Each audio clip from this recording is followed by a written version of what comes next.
Novamente, então, boa noite a todos. Vamos começar a nossa segunda aula de ciência política, né?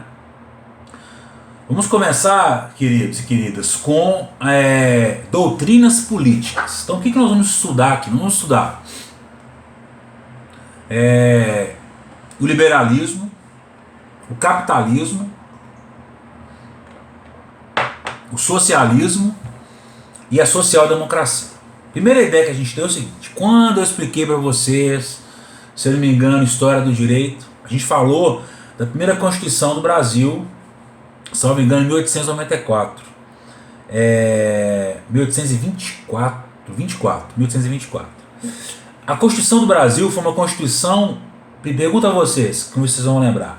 A primeira Constituição do Brasil foi uma Constituição liberal ou uma Constituição socialista? Quem lembra?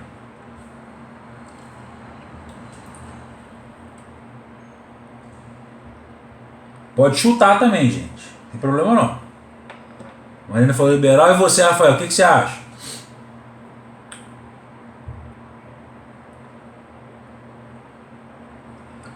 Vocês acertaram. A primeira Constituição do Brasil foi uma Constituição liberal. Uma Constituição que pregava o quê? Um liberalismo econômico, liberalismo político. O que é o liberalismo, gente? Qual que é a ideia central? Então, eu gosto de tratar os institutos de uma forma que você grave algumas coisas para você ter um ponto de partida. Então, quando eu falar assim, gente, o que é o liberalismo? O que você tem que entender é o seguinte: o liberalismo é o quê? É uma teoria política que privilegia a liberdade individual. O Estado deve intervir na sociedade de forma mínima, a ponto de garantir o quê? De garantir apenas direito à propriedade e liberdade individual. Então, nessa época aqui, né, o liberalismo, em todas as vezes que ele foi implantado, sempre pregava-se isso: eu vou garantir aos indivíduos uma liberdade individual e vou garantir a eles um direito à propriedade. Então, para o liberalismo, o que vale a pena? O que vale garantir? O direito à propriedade. Então, todo indivíduo deve ter direito à liberdade.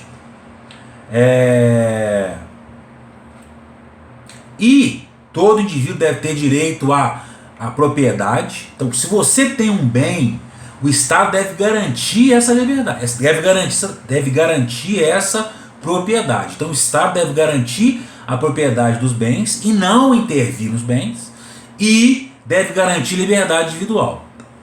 Professor, pode falar. Tem uma hipotética aqui. Nós temos no direito uma situação de uso campeão. Nós temos no direito uma questão de desapropriação. Então, o que é desapropriação? Se você tem um imóvel que está num local onde o Estado vai construir uma estrada, quando o Estado vai construir uma ponte, o Estado vai desapropriar você e vai construir a ponte, a estrada, e vai indenizar o imóvel. Segundo o liberalismo, em tese, o Estado deveria garantir a sua propriedade.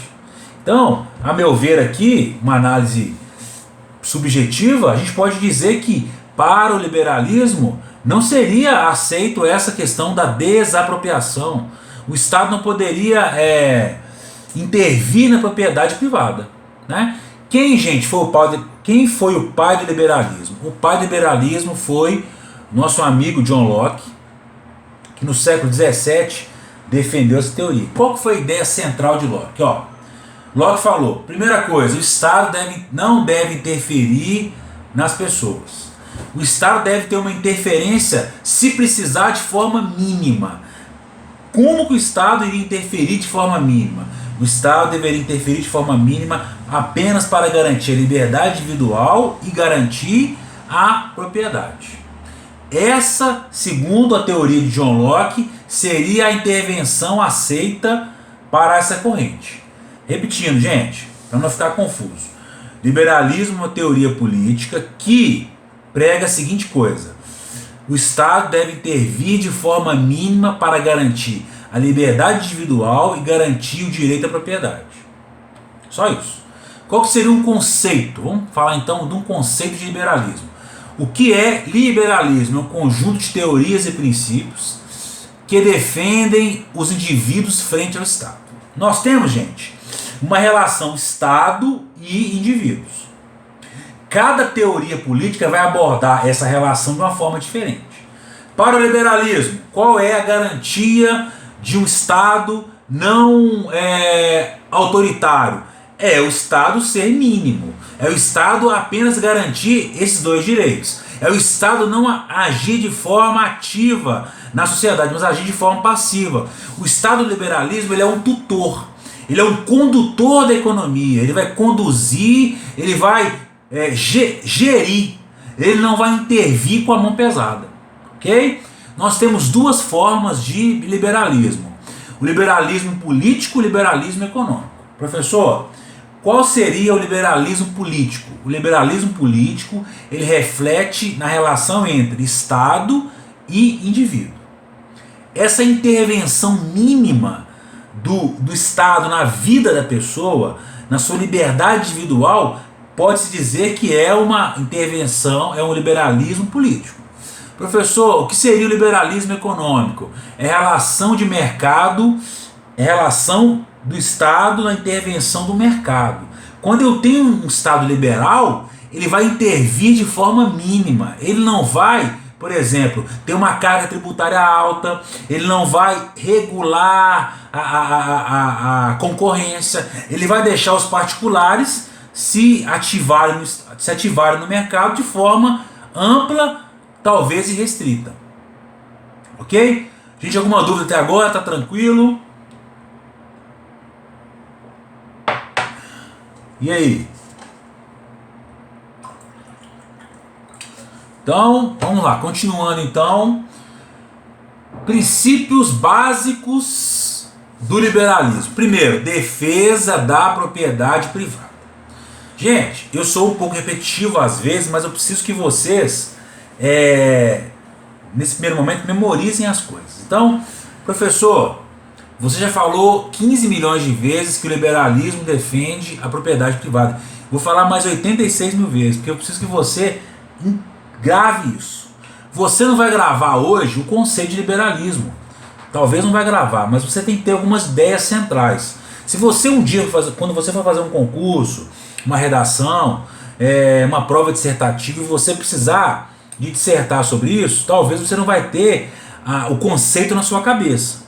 Mas você vai ter algumas ideias. Gente, tendo ideias pontuais, você consegue discorrer sobre os temas. Agora, se você não tiver nenhuma noção de nada, não tem jeito. Então, liberalismo econômico. Liberalismo tem que pensar o seguinte, ele garante propriedade privada e liberdade individual. Além disso, liberdade econômica. Depois, igualdade perante a lei. Todos são iguais perante a lei. E uma participação e intervenção mínima estatal. No liberalismo, o Estado participa de forma mínima. O Estado é apenas um gestor da economia. O Estado não intervém para regulamentar, para regular. Ele apenas assiste. O Estado assiste a participação dos particulares na economia. Ok? Segunda teoria, o capitalismo. Gente, capitalismo teve origem das ideias do liberalismo. Então, posso dizer que o capitalismo é filho do liberalismo, ou o liberalismo é pai do capitalismo. O que significa, o capitalismo? Então, o que seria isso? O Estado apenas garantiria a propriedade o Estado apenas garantiria a liberdade e a propriedade segundo o liberalismo. No sistema capitalista, o que eu vou ter? Eu vou ter uma separação entre capital e trabalho. Faço agora um parênteses aqui. Nós estudamos sobre o feudalismo, sobre a queda do feudalismo, sobre a burguesia, sobre o êxodo rural, enfim, essas coisas que são atinentes à queda do Império Romano até a Revolução Industrial. Quando o homem sai do campo e vai para a cidade, ele vai em busca de quê? Ele vai em busca de emprego, vai em busca de uma sociedade, uma nova formação social, ele vai em busca de quê? De uma ascensão social, né? Ok, professor, até agora tranquilo. Só que Nesse momento que ele vai para a cidade, em busca de emprego, o que acontece? Ele vai participar ali de um novo sistema. Quando eu tenho a instalação das indústrias, da Revolução Industrial, o que eu tenho ali, gente? Eu tenho o quê? Eu tenho um modelo capitalista surgindo, onde eu tenho explorador e explorado, eu tenho empregador e tenho empregado. Eu tenho um modelo ali de quê? Que Karl Marx chama de quê? Meio de produção, onde o empregado é um meio de produção, onde os insumos são um meio de produção. E onde o capitalista, o empresário, ele faz o que? Ele busca o acúmulo de riqueza, ele busca o que? Ele busca o lucro. Quando eu tinha lá no feudalismo, os senhores feudais, os vassalos, eu não tinha a preocupação com o lucro. Eu tinha a preocupação com o quê? Com a minha subsistência, se sobrasse eu ia trocar. Depois, com a queda do feudalismo, eu tive o quê? Eu iria vender o meu excedente. Agora, quando eu falo de capitalismo, eu falo de quê? Eu falo de uma sociedade onde o sistema capitalista visa o lucro. Quando uma indústria ela fabrica um determinado produto, ela faz para oferir lucro. E ela enxerga o empregado, ela enxerga o trabalhador como um meio de produção. Então você, querido e querida, você amigo, amiga, irmão e irmã, você para o seu patrão, para o seu empregador, é visto como um custo. Você é visto como o quê? Você é visto como um meio de produção. Você entra numa planilha no final do mês como um custo. Professor, não é assim. O meu chefe gosta de mim. Meu chefe me ama. Não é assim? Gente, não é assim. Você é o meio de produção, tal qual era no capitalismo. Então, qual é a dinâmica do capitalismo? Eu estava no feudalismo, um sistema rural, um sistema de agricultura, um sistema que primeiramente, eu trocava o excedente, depois eu passei a comercializar o excedente, sem a ideia de oferir lucro. Acima de tudo, quando eu viro para o modelo de revolução industrial, para o modelo de indústria, o que eu vou ter? Eu vou ter uma sociedade que vai buscar o quê? Que vai buscar o lucro, ou melhor, não uma sociedade. Eu vou ter um empresário, um empregador que vai buscar incessantemente o lucro, ok? E ele enxerga os insumos, ele enxerga o maquinário, ele enxerga o empregado como um meio de produção. Porque qual é o objetivo dele? O objetivo dele é oferir lucro, acima de tudo. E esse é o objetivo do capitalista, é oferir lucro. E nesse momento aqui, o que eu tenho? Eu tenho um surgimento de uma nova classe social, que é o quê? Que é o proletariado. Quando na Revolução Industrial eu tinha lá o empresário, o dono da empresa, né, o industrial, formou-se uma nova classe, o proletário. Quem era o proletário? Eram aquelas pessoas que eram antagônicas ao capitalista. Aquelas pessoas que tinham um padrão de vida diferente dos capitalistas. Eram os proletários, eram os trabalhadores. Ok? Professor, o liberalismo foi a melhor corrente que existiu? Gente, é claro que não. Quando eu tenho uma sociedade baseada apenas em oferir lucro acima de tudo, é uma sociedade que faz o quê? Ela vai ignorar os padrões morais e éticos, né? Então, quando eu tenho um modelo totalmente capitalista, um capitalismo selvagem, ele é um modelo que tende a deturpar as coisas.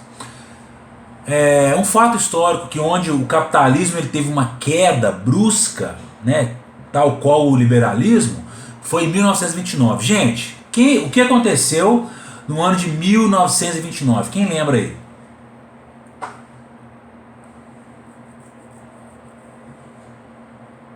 Ninguém? 1929, quem lembra? O que aconteceu? Professor, você nasceu? Não, nasci nessa data. Nasci um pouquinho depois. Gente, fala comigo, abre o coração pra mim aí. Na segunda-feira. Vamos lá. Larissa falou, não ouvi.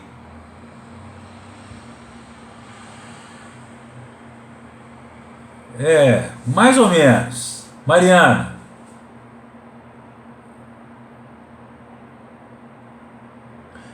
Foi uma crise chamada Grande Depressão, né? A Primeira Guerra acabou em 1914, a segunda em 1945. Então, não foi a questão da guerra. Mas o que aconteceu nos Estados Unidos? Com esse modelo capitalista desenfreado, onde o Estado intervia de forma mínima, o que vai acontecer? Gente, nós estamos aqui na sala, sei lá, em 6 ou 8. Se cada um for dono de uma empresa e produzir de forma maciça, buscando lucro, pode acontecer o quê? Pode acontecer uma superprodução, onde aquelas pessoas que vão comprar na nossa mão vão comprar de uma forma moderada. E vai sempre sobrando estoque. Sempre sobrando. Chega uma hora o quê? Chega uma hora que aquilo vira o quê? Uma bola de neve. Eu fabrico, sobra. Chega uma hora que o quê? Eu tenho mais sobra do que fabricação. Eu tenho mais estoque do que possibilidade de venda. Grosseiramente falando, isso aconteceu na Grande Depressão dos Estados Unidos no ano de 1929. O que aconteceu? Grande produção e menor consumo. Houve o quê? Um aumento do desemprego, uma diminuição do preço. Então, se eu tenho um produto que vale R$100, esse produto ele é fabricado pela Mariana também, concorrência, já passa para 80. De repente o Rafael começa a fabricar, já passa para 60. A Larissa também fabrica, já passa para 50. Nós 4 fabricando. A demanda do mercado é menor. O que vai acontecer? O preço vai cair. Nem que o preço vai cair, o meu lucro do Rafael, da Larissa, da Mariana será menor. Nisso, gente, vai haver o quê? Vai haver um rombo. O que está acontecendo na pandemia? As empresas estavam preparadas para um crescimento econômico, pregado pelo governo. De repente, você tem que fechar todo o comércio. Tem gente com estoque parado. Não é assim? Então, quer dizer, tal qual um exemplo aí de isolamento social, que está acontecendo com a economia do Brasil hoje, aconteceu de uma larga escala na Grande Depressão, onde eu tinha o quê? Uma superprodução e um menor consumo. Aí houve o quê? Desemprego, diminuição dos preços e, consequentemente, o menor lucro por parte dos empresários. Isso houve o quê? Uma grande crise, gente. Uma grande crise sem precedentes. É uma crise histórica que talvez não tenha, né, na história do mundo uma crise tão grave quanto a crise de 29. Né? Então, qual foi a lição que foi dada na crise de 29? O Estado não pode ser leniente, o Estado não pode ser omisso. O Estado deve intervir, talvez de forma moderada, mas ele tem que intervir. O Estado não pode ser apenas um tutor, um gestor. O Estado deve intervir na economia, pelo menos como um regulador. Né? Você tem um exemplo, por exemplo. Nós temos algumas formas de Estado intervir. Então, vamos pensar. Quando o Brasil,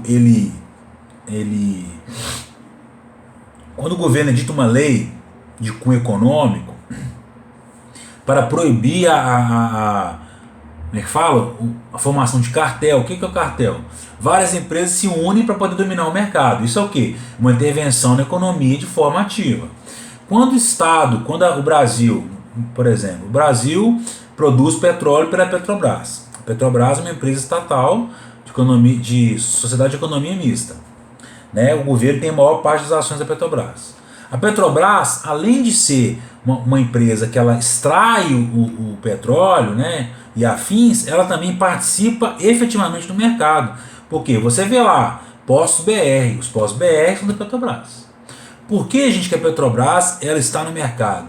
Ah, professor, apenas para oferir lucro. Não, a Petrobras está no mercado como uma forma de regulação indireta, onde ela tenta puxar o preço para um preço de mercado. Se talvez existisse somente empresas privadas sem intervenção do governo, o preço da gasolina seria mais alto. Então, quer dizer, eu tenho duas formas de o Estado intervir. uma forma ativa, quando o Estado ele gere a economia, ele regula a economia pela legislação, e uma forma indireta, quando o Estado participa do mercado, né? Então viu-se o quê? Viu-se em 1929, com a crise de 29, que o Estado não podia estar apenas assistindo de camarote. O Estado deveria participar efetivamente da economia, participar ativamente da economia. Ok? Seguindo aqui, queridos, socialismo. Ah, professor, vai falar de socialista, de Karl Marx. O senhor fala de Karl Marx sempre. Gente, Karl Marx fala de tudo, né?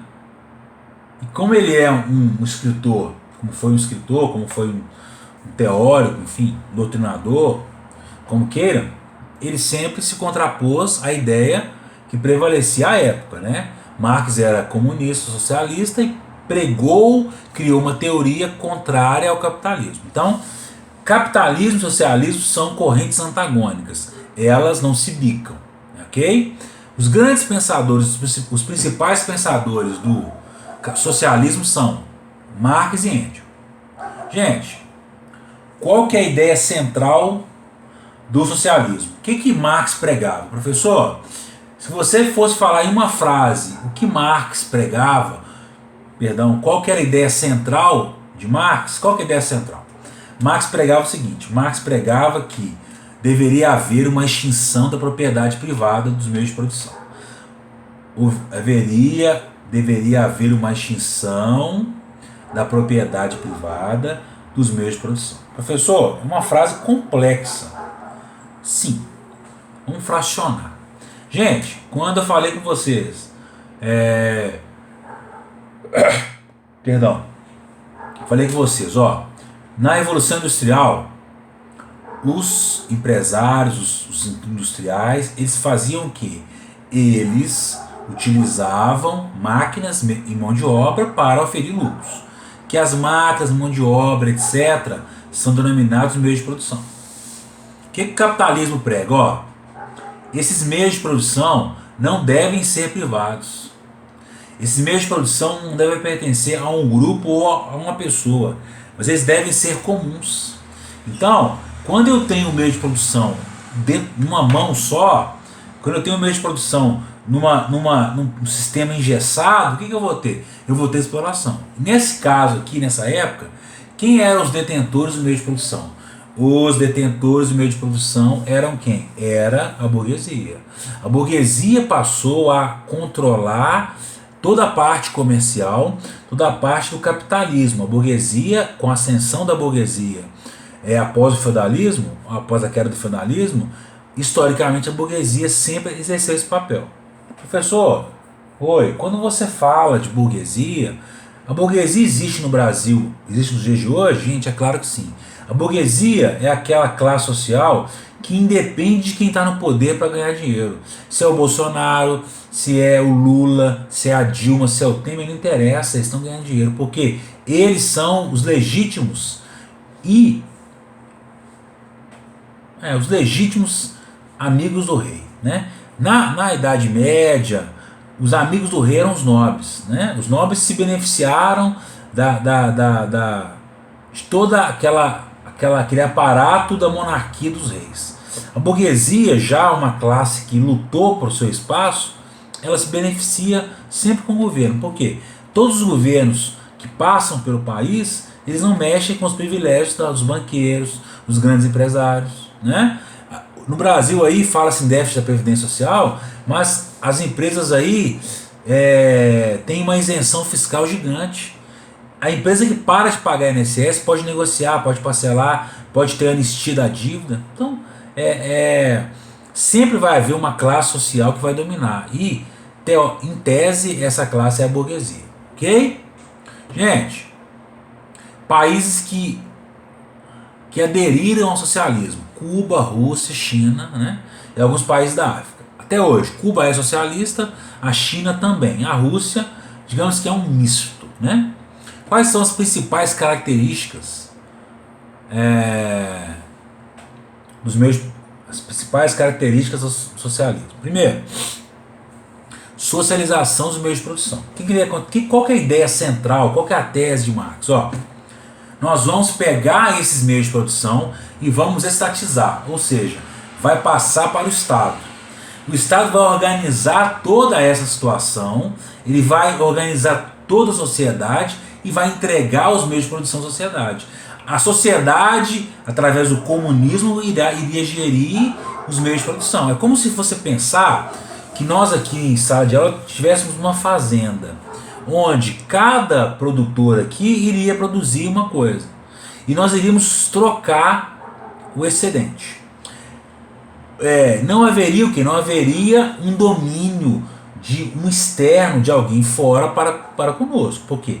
Nós ali fizemos um combinado de cada um plantar e colher a sua própria produção, né? Iríamos depois dividir. Ou seja, não há uma imposição estatal.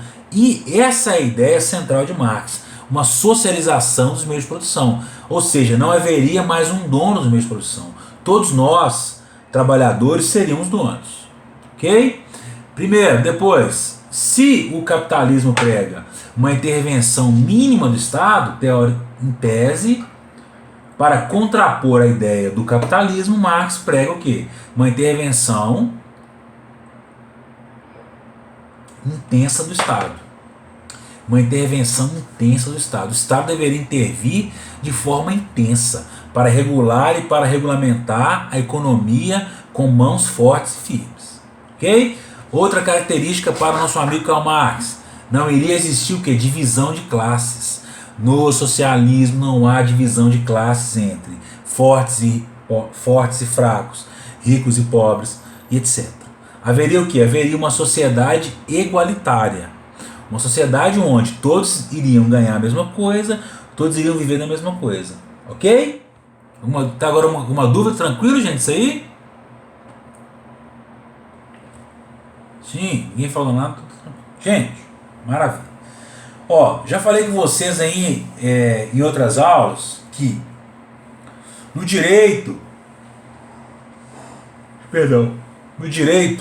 e na sociedade de forma geral, nós temos o quê? Nós temos tudo que você vai estudar no direito, assim, você tem 2, 3 correntes. Geralmente 3 correntes. Qual a primeira corrente? Uma corrente radical. Segunda corrente, uma corrente radical. E vem uma terceira via, que é uma corrente que ela é o quê? Ela vai agregar e vai tentar fazer o meio termo entre as duas correntes. Então, eu tenho liberalismo e capitalismo, que são praticamente irmãos.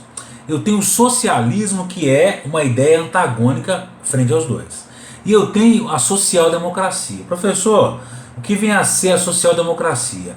A social-democracia é um modelo que é um modelo intermediário entre o capitalismo e o socialismo. O que significa isso? Ó, em 29, o que eu tive em 29? Em 29 eu tive uma crise criada pelo capitalismo.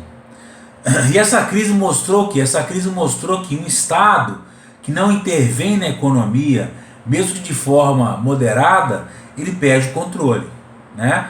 Se o Estado não intervir na economia, se o Estado não intervir na sociedade de forma a garantir e agregar uma certa pacificação social, vai haver o quê? Vai haver um balbúrdia.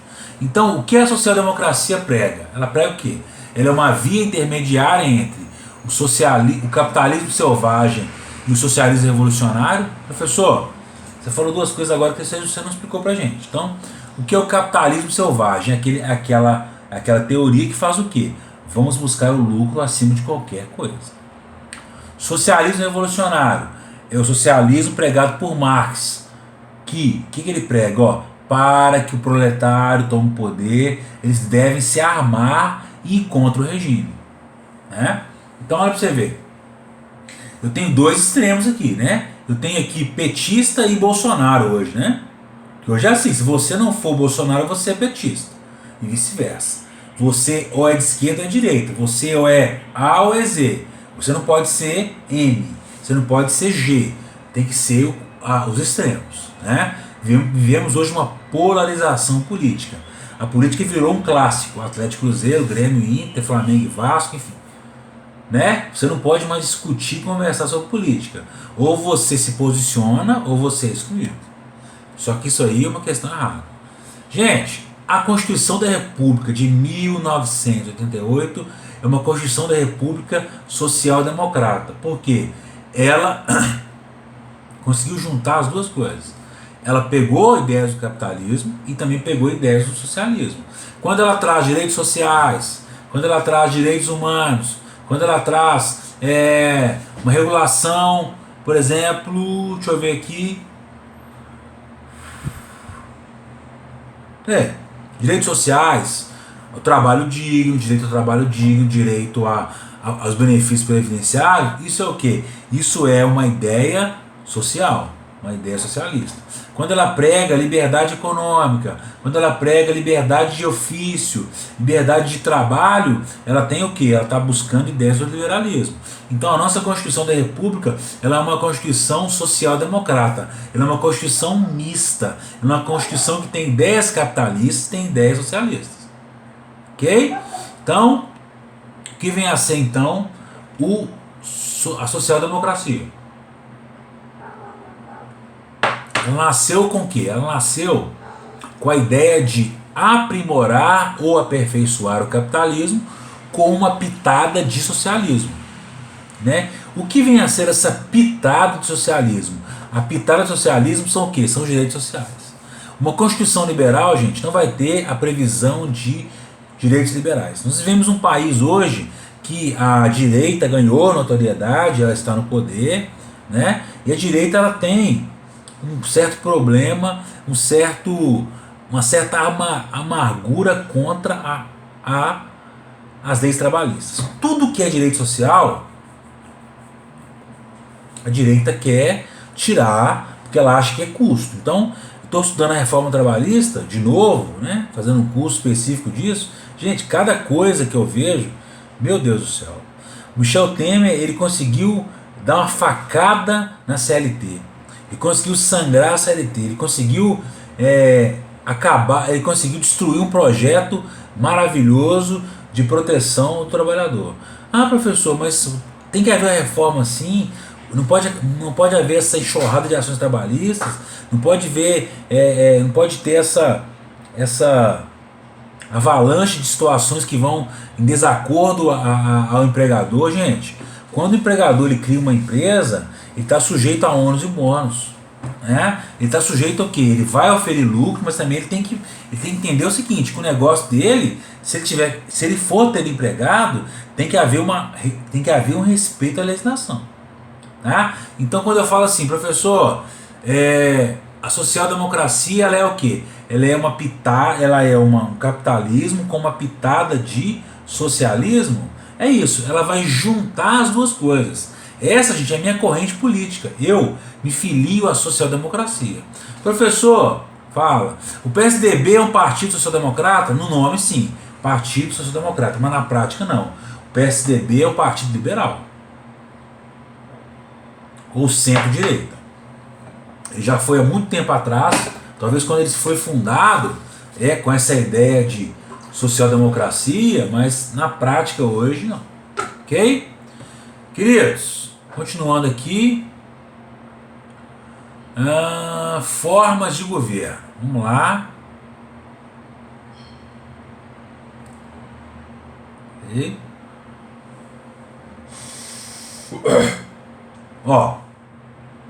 Formas de governo. Primeiro, o que é um conceito de governo? Governos são instituições políticas, órgãos fundamentais, por meio dos quais um Estado se organiza, a fim de exercer o seu poder sobre a sociedade. Então vamos lá, professor, fala de novo, fala devagar conceito de governo. Então vamos lá, respira fundo e vem comigo. O que é forma de governo? São conjuntos de instituições políticas, órgãos fundamentais, por meio dos quais um Estado se organiza, a fim de exercer o seu poder sobre a sociedade. Gente, quando eu tenho um governo instalado, esse governo vai exercer o poder frente aos cidadãos, né? O Estado, ele cria leis e você deve cumprir. Por exemplo, em Belo Horizonte foi criada a lei que é proibido transitar sem máscara. Mesmo que você não concorde, mesmo que você seja reticente, mesmo que você acredite nos argumentos favoráveis à não utilização de máscara e não ao isolamento social, você deve cumprir esse comando legal. Por quê? Forma de governo é isso. O poder está na mão do governo. Ok? Definições e classificações. Nosso amigo Aristóteles, ele criou 3 modelos de formas de governo. Primeiro, monarquia. O que é monarquia, professor? Monarquia é um governo de um, né? Somente o rei vai exercer o poder. Aristocracia é o governo de poucos ou de um grupo de pessoas. É um governo de elite. Democracia é uma forma de governo da maioria. O povo democraticamente elege os seus representantes, né? Quando você fala assim, fulano de tal não me representa, você está errado. Por quê? Como você votou e você tinha a faculdade de ser votado também, o que vai acontecer? Aquele governo também é seu. O Bolsonaro não governa para a minoria, ele governa para todos os cidadãos. Ele não governa para a direita, ele não governa para os bolsomínios ou os bolsonários, ele governa para quem? Para todos. Então o governo, ele governa para todos. Gente, então eu falei, monarquia é governo de um, aristocracia é governo de poucos, democracia é governo da maioria, governo do povo. Deturpando essa classificação, quando um monarca ele não age de forma legal, de forma legítima, ele vira o quê? Ele vira um tirano. O que acontece? O monarca, quando ele vira um tirano, ele vai buscar o quê? Ele vai implantar uma pseudo tirania e uma pseudo ditadura. O que vai acontecer? Esse governo, quem manda sou eu. Se não estiver satisfeito, vai embora daqui. Depois, oligarquia. O que é oligarquia? É a forma impura, degenerada de aristocracia, onde o poder é exercido por um grupo de pessoas. Ele é exercido em quê? Ele é exercido em proveito próprio. Professor, oi, o Brasil é uma oligarquia? E aí? Gente, os governantes governam em prol do seu bel prazer. Já viu algum deputado, algum senador, algum vereador criar uma lei contra eles mesmos? Não existe isso. Por quê? Então quer dizer, oligarquia é uma forma deturpada de aristocracia. Demagogia ou holocracia é a corrupção da democracia. Quando o povo que está no poder começa a exercer esse poder com violência. É como se nós tomássemos o poder do Brasil e fôssemos às ruas obrigar as pessoas a nos seguirem, de forma a utilizar a violência. Gente, isso é um absurdo. Isso não existe. Né? Continuando, gente. Depois aqui, falando de pensadores, né? Maquiavel. Gente, o que Maquiavel pregou? Maquiavel, ele reclassificou a teoria de Aristóteles. Maquiavel fez o seguinte, ele separou a monarquia em 2 formas. Primeiro, monarquia absoluta. O rei concentra todas as funções em sua mão. O rei legisla, cria leis, o rei aplica as leis e o rei executa as leis. Seria o que? Uma monarquia absolutista. Essa monarquia absolutista foi a monarquia que imperou na Idade Média. Depois, seria o que? Seria uma monarquia limitada. Uma descentralização das funções para terceiros.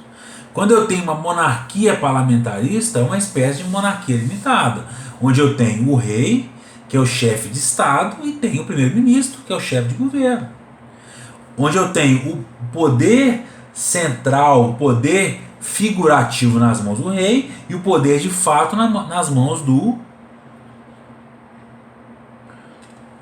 primeiro-ministro. Ok? Depois, gente, governo direto, representativo ou misto. Professor, o que é o governo direto? Para você entender o governo direto, você vai ter que voltar lá na Grécia, quando a Grécia criou as chamadas polis. Professor, o que são as polis? As polis são uma forma de cidades, seriam um embrião de cidades. O que acontecia nas polis? Na Grécia, como que era criado as leis? Os homens livres, filósofos, iriam para as polis para discutir a filosofia, a política e os aspectos legais. Então, essa forma de governo direto, o que seria? Seria o quê? Seria a população deliberando em comícios e assembleias a forma direta de governo. Seria o quê? Seria a sociedade e a população governando de forma direta, de forma sem intermediários. Ok? Depois,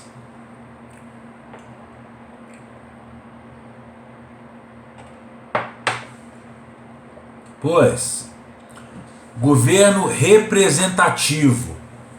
O povo continuaria detentor do poder, mas o poder seria exercido pelo governante sem que esse poder individual sobreponha o poder coletivo. Então como é que seria isso?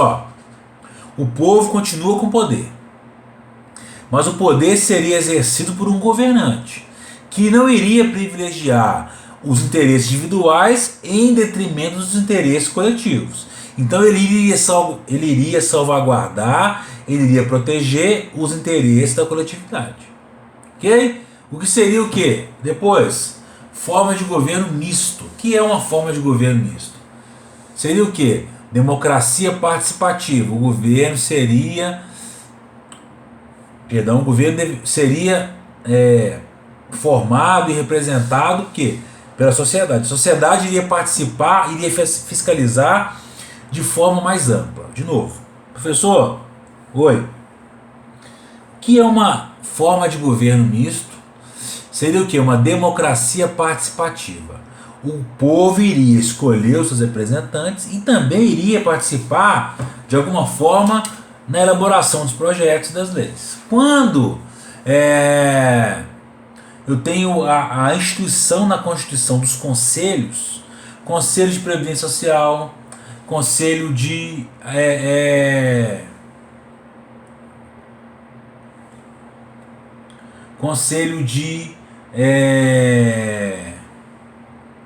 moradia, enfim, vários conselhos. O que significa isso?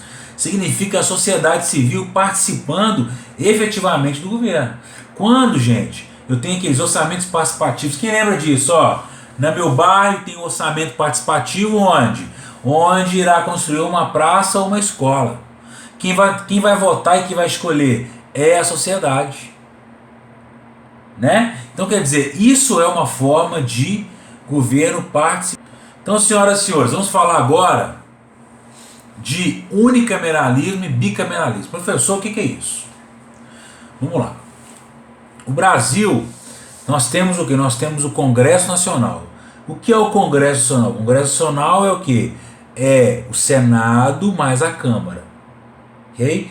O Senado mais a Câmara, eles representam o poder legislativo. Gente, se eu tenho Senado e Câmara, será o que? O modelo bicameral. Porque eu tenho o Senado e tenho a Câmara. Professor, qual que é a diferença entre Senado e Câmara? Os deputados estaduais, ou melhor, os deputados federais são eleitos por nós para integrar a Câmara Federal, né? Deputados federais, Câmara Federal. Os deputados federais, o que eles são? Eles são representantes do povo. Você vota no deputado federal para te representar lá na União, te representar em âmbito nacional. O senador, ele não é teoricamente, um representante do povo, mas ele é um representante do Estado. Então, quando você elege um senador, você deve ter em mente que esse senador ele vai representar o seu estado lá no Congresso Nacional. Então, nós temos aqui em Minas Gerais 3 senadores. Então, o que esses caras são?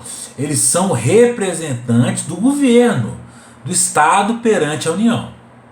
Sistema unicameralismo, ou seja, existe somente uma Câmara. É como se o Legislativo fosse formado apenas ou pelo Senado ou pela Câmara. O que é o unicameralismo? Sistema de governo que o poder legislativo é representado apenas por uma Câmara. Câmara Federal. Senado Federal, somente. Um ou outro. Ok? Bicameralismo. São 2 câmaras. Nós temos o que? O Senado e a Câmara. Sistema diretorial, presidencial e parlamentar. Gente, o que é um sistema diretorial? O parlamento detém todo o poder do governo sobre os demais poderes. Como se fizesse o seguinte, ó. No Brasil agora vai ser o que? O modelo parlamentarista, onde nosso amigo Bolsonaro seria o primeiro-ministro. Nós iríamos colocar o Mourão como presidente e o Bolsonaro como primeiro-ministro. O que ia acontecer? O poder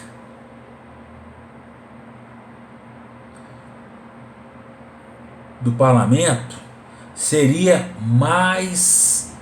iria dominar e iria predominar sobre os outros poderes. Então o STF teria um poder reduzido, o legislativo também, o parlamento seria aquele que teria mais força.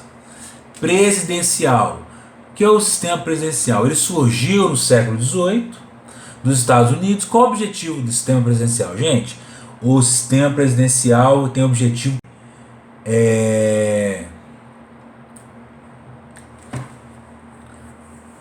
não ter um acúmulo de poder. Então, eu tenho um presidente que vai ser o chefe do executivo, que vai gerir e vai aplicar as leis. Eu vou ter um legislativo que vai criar as leis. Eu vou ter um STF, um judiciário que vai aplicar as leis. Ok? Cada ente aqui tem a sua particularidade, tem o seu poder. Então, o sistema presidencial ele prega isso, ó, cada macaco no seu galho. O presidente da República vai ser o quê? Ele vai ser o chefe de Estado e chefe de governo. Professor, fala. Qual a diferença entre chefe de Estado e chefe de governo? Gente, chefe de Estado é quando o Bolsonaro ele vai perante algum país ou recebe algum líder de outro país e ali eles vão apertar as mãos e vão conversar sobre política externa. Nesse caso, o Bolsonaro é o quê? Ele é o chefe de Estado. Ele está gerindo o país de fora para fora. Quando eu falo de gestão, quando eu falo de chefe de governo, o que significa isso? Ele é o chefe do executivo. Ele é aquele que vai gerir internamente o país. Quando o Bolsonaro editou diversas medidas provisórias para conter e fomentar, enfim, para tentar extinguir o Covid-19, para tentar amenizar, os seus reflexos. O que ele fazia? Ele estava ali como o quê? Um chefe de governo, tentando facilitar o que? Facilitar para os cidadãos. Ok? Ok, professor. Sistema parlamentar. O que é um sistema parlamentar? Gente, ó, existe estreita ligação entre o parlamento e o governo. Existe um equilíbrio de poderes. Um exemplo é a Inglaterra. Como que é na Inglaterra, gente?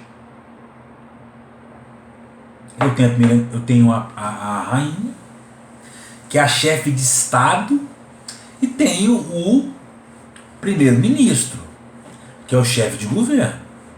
Existe uma ligação? Existe. Mas quem manda no país é o primeiro-ministro. Ok? Isso é sistema parlamentar. Eu tenho um rei ou um presidente e tenho um parlamento forte, autônomo. Gente, falando aqui, continuando falando de Maquiavel,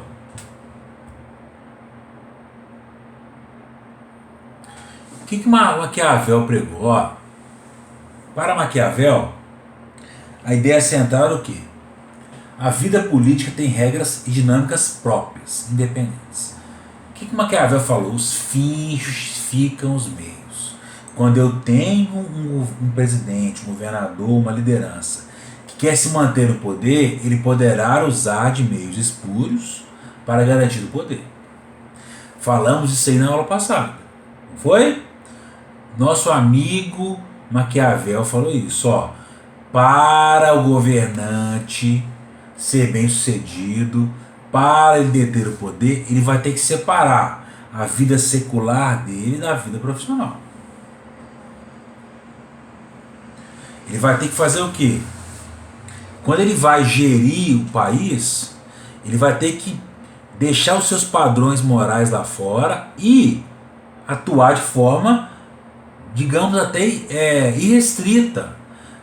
Maquiavel ele fala o seguinte: o rei pode ter padrões imorais para garantir o poder. Então, aquela velha frase se encaixa muito bem: os fins justificam os meios. Ok?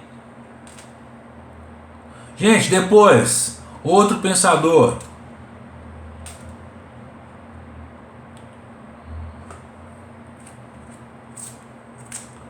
Thomas Hobbes.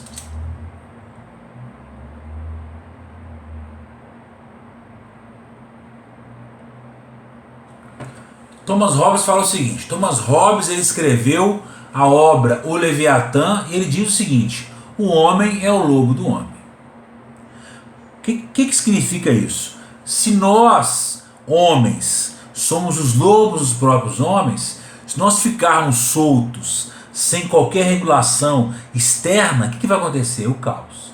Também nosso amigo Hobbes é um autor contratualista que prega o quê? Que prega que os homens devem assinar o contrato social para permitir que o Estado regule e regulamente a sua convivência humana, para que o Estado traga pacificação social. Outro pensador, Rousseau. Rousseau também defende o contrato social.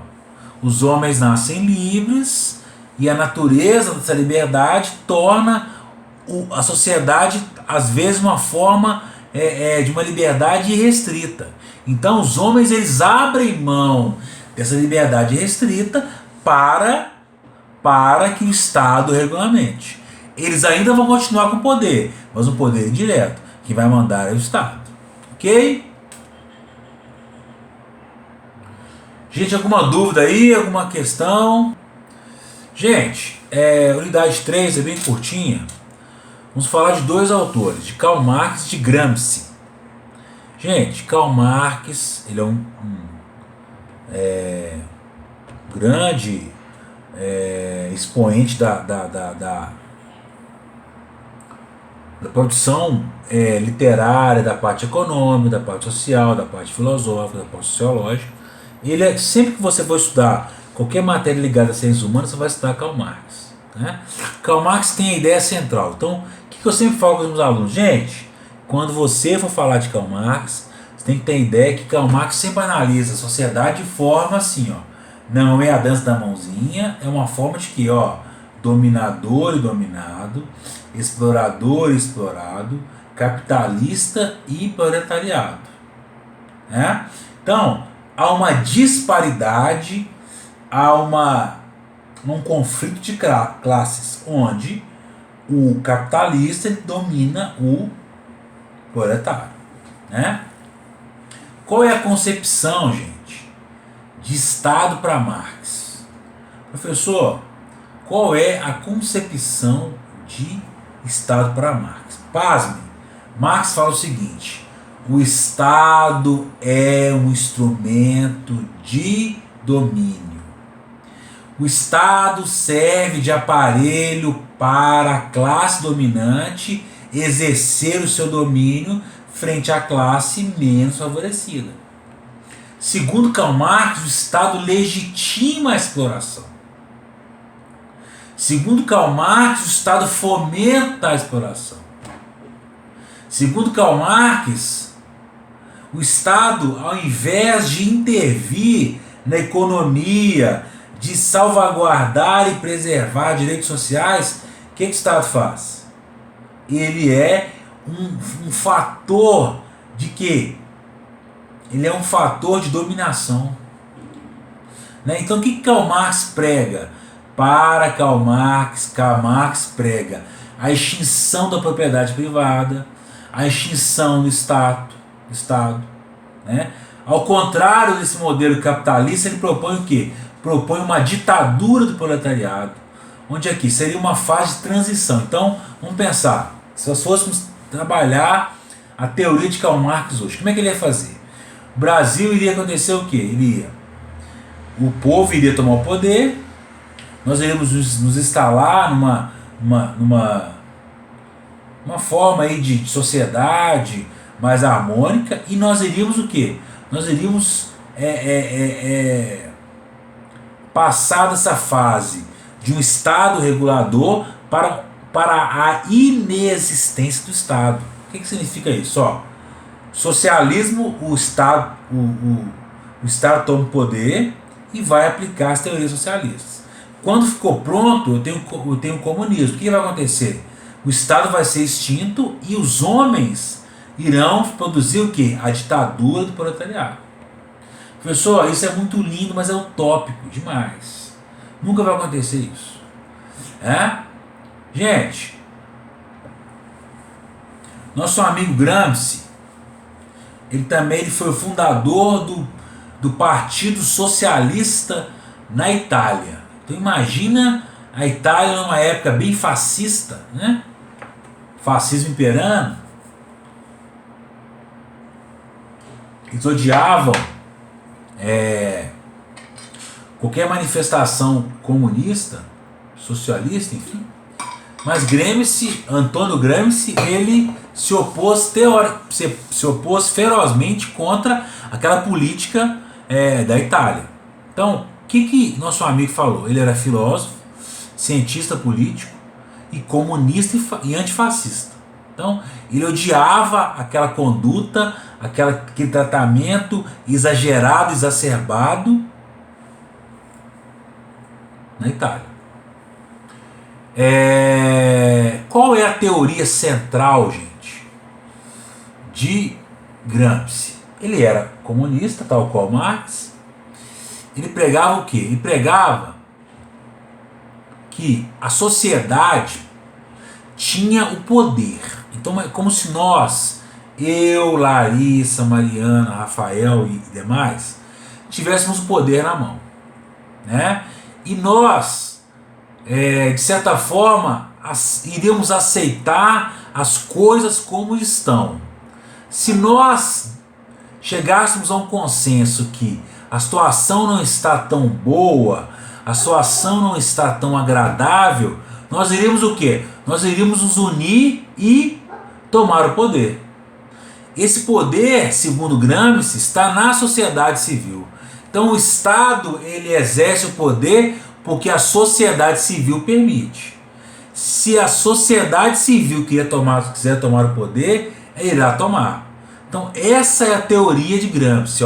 A sociedade tem o poder, a sociedade tem todo o aparato. Se ela quiser tomar o poder, ela simplesmente vai lá e toma. Ok? Então essa é a teoria de Gramsci.